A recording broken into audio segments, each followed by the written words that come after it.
You've worked hard to build a dream retirement. Now it's time to put that plan into action. This is Retire ATL with Aaron Vincent and Matt Decker. The team at Vincent Financial wants to help you build, protect, and grow income to get you to and through retirement. Now, Retire ATL with Aaron Vincent and Matt Decker. This is the Retire ATL podcast, all powered by the Vincent Financial Group. You can get more when you visit retireatlradio.com. Thanks for subscribing. Thanks for downloading. Now, let's get to the show. As we get into a couple of weeks into the new year, the big question is, some people are looking for that second opinion. Some people have told themselves, one of my goals for this year is to get serious about my financial future. So, Aaron Vincent, Matthew Decker, the big question to you is, when you arrange to meet somebody for the first time, you don't know what to expect. So what are some of the questions that we, our first timers, or maybe somebody looking for that second opinion, what are some of the questions that we need to ask you? There are probably some questions that I can tell people when they ask them, there's a little bit of like anxiety or like where's the fear, catch? like, yeah, I'm about to ask this question. It feels uncomfortable. Should I? I'll go ahead and do it. And, so this is where things are going to go sideways. Yeah, that's right. What's an anxiety-ridden question that you hear? So for example, what are your fees? How do fees work? Mm-hmm. Or how long is this going to take? What can I expect? Just the questions that just truly fundamental in this experience. Yeah. Again, some people are seeking us out and our services for the first time ever. Maybe, they've had a 401k for 25 years. And there may be someone at the 401k company that you've talked to once or twice, but probably not. A real planner, an actual person who's going to be doing an income and an investment and a tax plan for you for into and through your retirement. Maybe your first time doing this. Well, there are some questions that come in that. You don't know what to expect. What should I expect? Or you may be getting a second opinion after being with a certain financial advisor for many years. And so just a question like, hey, this is what my experience has been for the past 15 years. Can you tell me how you guys are a little different? Right. Just some obvious questions, but also the ones that usually have some anxiety with them. 770-741-0120. We're talking to that adult right now that's wanting to get serious about their retirement strategy, about their financial future, or maybe just looking for that second opinion from the team at the Vincent Financial Group, 770-741-0120 or retireatlradio.com. I think that also it's good to put what we do into a nice framework, because you might be thinking, we're talking about questions you should ask when you show up for a meeting with a financial advisor. And the knee-jerk reaction is going to be, I think, like technical questions, Mm-hmm. Like what are your fees and what's your investment philosophy? And, those are technical questions. And those technical questions definitely deserve an answer. But typically, those work themselves out throughout the process. And it's not something that is easily digestible all in one go. A lot of people are used to a 401k, like you say, Aaron, and they've been paying fees, but they don't know what they are. So to even digest what is your fee and what do I get for that fee, where's the value exchange, that may be the only thing we can talk about because it's all brand new information. Like my son, he always tries to tell me about the video games he's playing. And I don't play the video games with him. Mm-hmm. And so he'll talk to me, and he's just rattling off facts and characters and missions that he goes on and items that he picks up and battles. And I'm like, Vincent, you lost me 20 minutes ago, all right? I only had capacity for your favorite character is, and this is what he does. And now I'm like overflowing with information. I love it. I want to know more, but like we got to slow down. It can be like that with a financial advisor. I think the most important questions that you should be asking, that anyone could ask, are personal questions. Mm-hmm. You should be asking personal questions of those advisors to see if you like them. Are these the kind of people that you actually want to engage with for the next 15, 20, 30 years? We get together with our clients every single quarter. We have quarterly check-ins with every single one of our clients. And if you don't like us, like that's going to be horrible. Yeah. Like, why? Like, please don't do that. If you don't enjoy us, if you don't actually know who we are and what we stand for and what our values are, and if you don't have a snapshot about our families and what's going on with us, like those quarterly reviews are going to be brutal for all of us. Yeah, so we I say would it all say the time. Ask personal questions. We live here, we work here, we play here. Mm-hmm. And the last thing I would want is for one of our clients, like my wife and I walk in the door at a restaurant, and there across the room is one of our clients, and they hide their face like, oh God, don't let him see me. I don't want to talk to him. Like that. If that's how you feel, don't call 770-741-0120. But no, I want to arm our listeners with the question I wish people asked us more often. I wish for two reasons. One, it would really help us sort of download some of the things that I really want people to know, whether they become our client or not, or they take us up on their X-ray and then they leave and never talk to us again. Here's the question. And then the other side of the thing is it really helps them understand the process. Mm-hmm. And so that question is this: Aaron, Matt, how can I assess how things are going? Whether I'm your client or I'm not, whether it's in my 401k or it's with you guys managing my investments for me, can you give me some framework on how I can assess how are things going on a year-to-year basis or a quarter-to-quarter basis? That is a question that shows a little bit of a deeper level understanding, and it leads us down a conversation that's way deeper. Because what Matt was saying was a lot of these questions, like the fee one, I threw out there only because people want to know. It's important. But does it really further our conversation? No, because you have no idea what you're getting for the fee yet. Is the fee worth it? You can't know that yet. Is the fee that you're currently paying in your 401k or your current advisor, is it worth it? I don't know. The fee could be anything, and it could still potentially be worth it. Yeah. Or that's how value works. Yeah. Or it could be anything and not be worth it. Exactly. It goes both ways. Yeah. So that question, hey, how do I assess how things are going? Because what most people are doing, and I know you all can relate with this, is I assess how it's going based on the number at the bottom of my statement. Did it go up? Did it go down? Mm-hmm. Maybe if you've got one layer beyond that, did it go up, or down according to a comparison, an S&P 500 or a Dow or your neighbor's portfolio? So that's a little bit deeper, and I would say still not the best way to assess. How is it going for you in the realm of, is your portfolio getting better and better and better over time at producing for you the income that you want into and through your up to a 40-year retirement? That's how we assess it. Well, without taking more risk correct. than you need to, and without exposing you to additional taxes that you don't want to pay. Correct. And so I wish someone would walk in our office and say, hey, here's my information. I brought it because I'm looking forward to doing this second opinion, this X-ray, or the first step of your process. And so let me know at the jump, hey, how can I assess how this is going? Gosh, that'd be great. There are people that have come into the office before, and this happens a lot, and I totally get it because statements can be confusing. Mm-hmm. If you're not just Johnny on the spot with your statements and watching things all the time, you just kind of take that statement for granted and you're like, oh, this is what it is. There have been times where people come into the office and they'll say, I'm killing it. Why should I hire you guys? Look at my statement. I'm up 30% this year.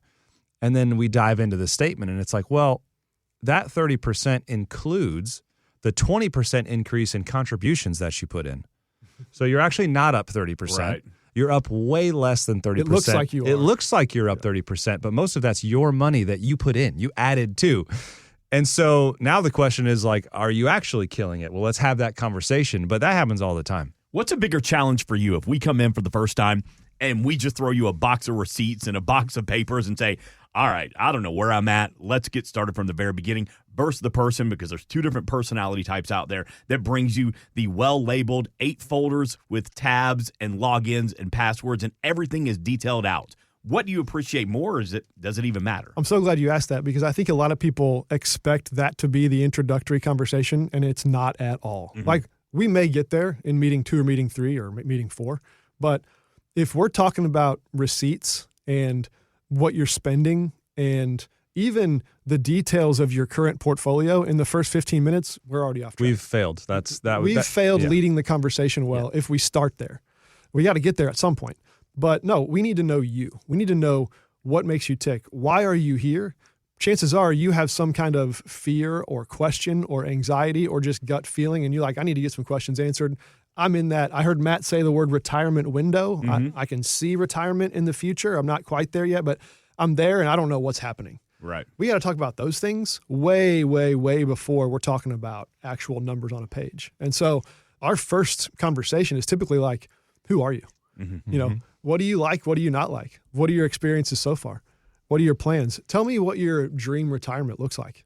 Tell me about your family. Do you like them or do you secretly hate them? And you don't. Do you want to leave them anything, or do you want? It's a safe space. Say whatever you want. Leave them an invoice. You tell us. One more question about that first appointment, and then we'll move on. But I want to talk to people who are looking for that second opinion. This time of the year, maybe they're a big box firm, some opportunities they could be missing. Maybe they're just tired of calling an 800 number to talk to a sub-advisor where you're just a number to them about my money.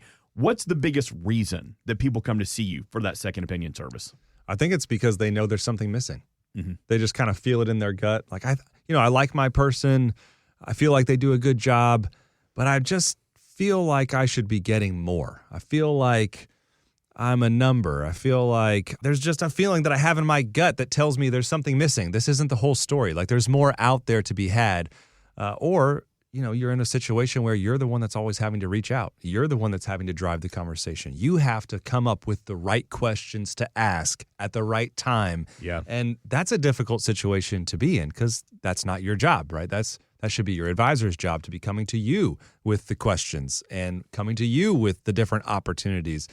Those are some of the reasons that people show up for a second opinion. Yeah, I think that's exactly right. I think another one is the closer you get to retirement, the more sensitive you become to things. Like maybe you've never thought about taxes in retirement ever in your life, because who does when they're in their 30s or even early 40s? True.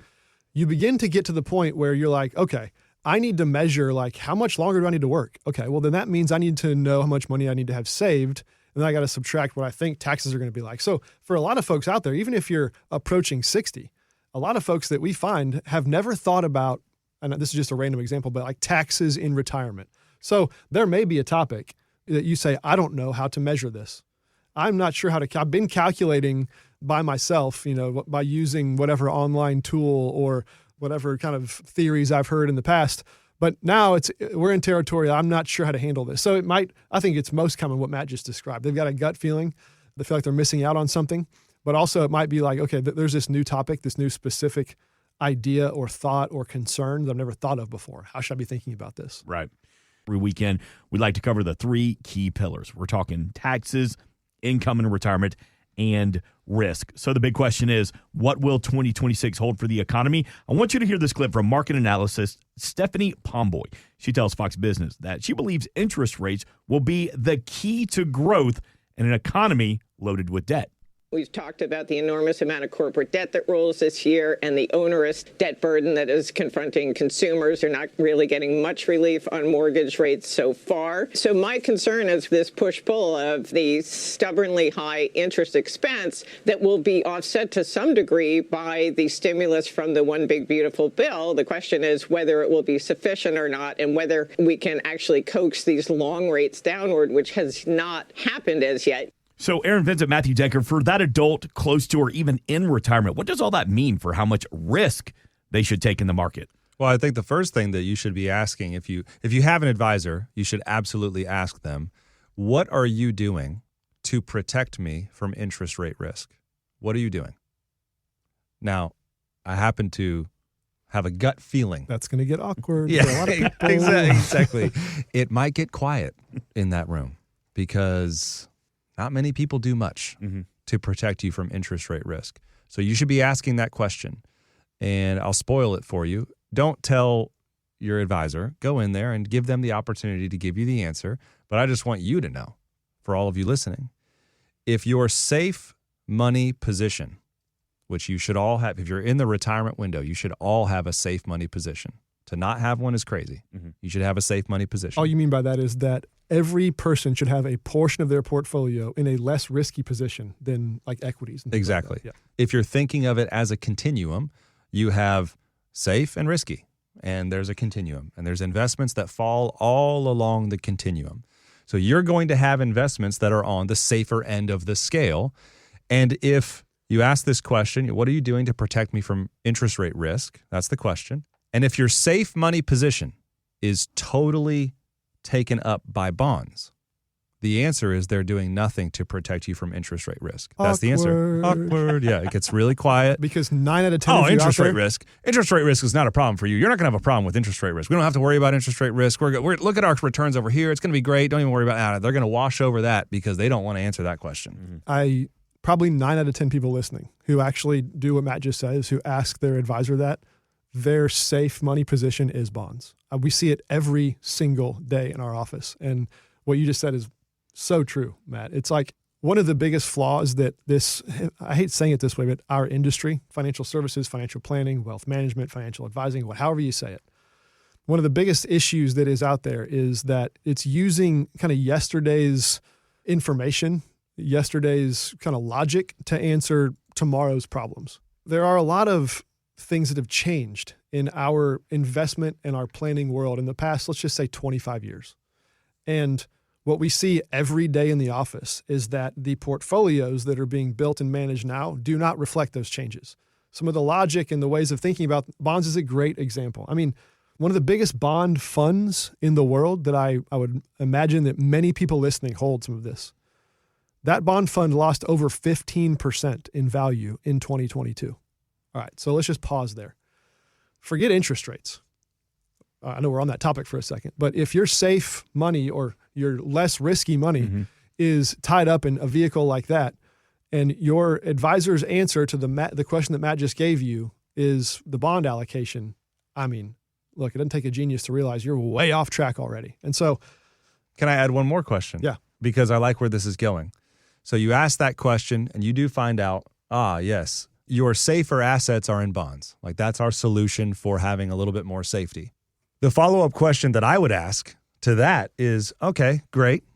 Bonds have been around, almost forever. So I understand why you would use them. But hey, I'm paying you a fee, right, to manage my money. And so we've got riskier dollars, invested in probably stocks and ETFs and mutual funds, and it's riskier. And I'm paying you a fee for that. And then we've got some bonds, and those are supposed to be the less risky, the safer assets, and I'm paying you a fee for that as well. Am I paying you a lower fee for the less risky investment? Oh, Matt, no, you didn't. No, you didn't. And if it wasn't awkward before, now it's like, how quickly can we get these people out of this office? All right. Because the answer is no, they're not charging you a lower fee. And so this is why people come into the office and they're generally upset. They have a feeling in their gut like, I'm not getting all the information and I don't like this. And you guys are maybe you're my last stop before I just exit this train altogether and try to do it myself and roll the dice. And what they want to know is, what are you charging me in fees? And the reason they're asking is because how in the world is there value for the fee if we've got Johnny on one hand and we're shooting for a 14% rate of return and we're charging him a fee, and we've got Sally on the other hand and we're shooting for a 4% rate of return and we're charging you both the same fee? How in the world, where's the value? There is no value, in my opinion. There's very little value in paying the same fee for your safer investable dollars, which are primarily going to be contained in bonds. And so you should ask these questions. And if you feel like you're not getting good value, my gut level reaction is you probably have a really big bond allocation and you're not seeing the value, because how could you? Right. So as it relates to what we're talking about, 2026 and market volatility and some of the risks involved, there's one more question I want to give our listeners to ask their advisor, or if they've got a 401k and they want to call their 401k provider and ask. Usually those 401ks, have some kind of service you can call. But one of the things I'm seeing that's actually making me nervous about the retiree investment landscape out there is the idea of a stock overlap. And I'll explain that. And let me start with this. The question to ask your advisor, if you have one, is, hey, how much overlap do I have in my different stock holdings? And here's what I mean by that. That's the question. Here's what I mean by that is, whenever we do our free second opinion, kind of our portfolio x-ray, what we're finding every single day is that people have way more exposure to like 10 stocks than they would ever imagine. I mean, jaws drop, eyebrows shoot up. Like, what? I didn't. And I'm seeing the same names: NVIDIA, Apple, Microsoft, Google, Meta, Amazon, Broadcom, Eli Lilly. Like, just rattle them off from memory real quick, because every day when we're doing this analysis, I see these. And whenever I tell people, hey, 45% of your portfolio is in those 8 stocks. And they're like, that can't be true. They're like, you're a liar. What do you mean by that? Because my advisor's got me in several mutual funds. And so that can't be true. Yes. And here's a little I got 100 ticker symbols. Right. Here's something to know. And that is, all of these mutual funds, a mutual fund is just simply like a little investment company, right? And so that investment company has somebody at the helm deciding what investments to hold in that mutual fund. And you're paying them a fee if you're holding a mutual fund. It's called a 12B1 fee. And they're trying to do a good job. They're trying to do a good job. And, there's Fidelity and there's Vanguard and I'm not going to list them all. There's dozens of good, using air quotes, mutual fund companies. Well, guess what? All of those mutual fund company managers, they do not talk to each other about, hey, I'm going to buy this, I'm going to buy that, I'm going to sell this stock. And so what you have is, if you've got a dozen mutual funds, you've got NVIDIA a dozen times. Mm-hmm.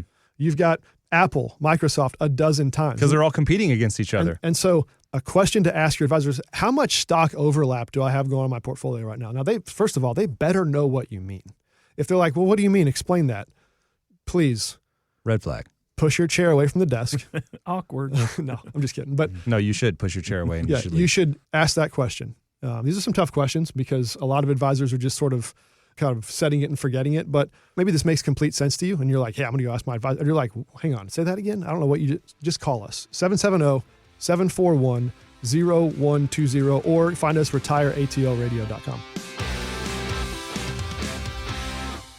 Insurance products are offered through the Insurance Business Advanced Planning Group. Vincent Financial Group is an investment advisory practice that offers products and services through Impact Partnership Wealth, LLC, IPW, a registered investment advisor. IPW does not offer insurance products. The insurance products offered by Advanced Planning Group are not subject to investment advisor requirements. Advanced Planning Group and IPW are not affiliated companies. Investing involves risk, including the potential loss of principal. Any references to protection, safety, or lifetime income generally refer to fixed insurance products, never securities or investments. Insurance guarantees are backed by the financial strength and claims-paying abilities of the issuing carrier. This podcast is intended for informational purposes only. It is not intended to be used as the sole basis for financial decisions, nor should it be constructed as advice designed to meet the particular needs of an individual situation. Vincent Financial Group is not permitted to offer, and no statement made during this show shall constitute tax or legal advice. Our firm is not affiliated with or endorsed by the U.S. government or any governmental agency. The information and opinions contained herein provided by third parties have been obtained by sources believed to be reliable, but accuracy and completeness cannot be guaranteed by Vincent Financial Group. This podcast is a paid placement.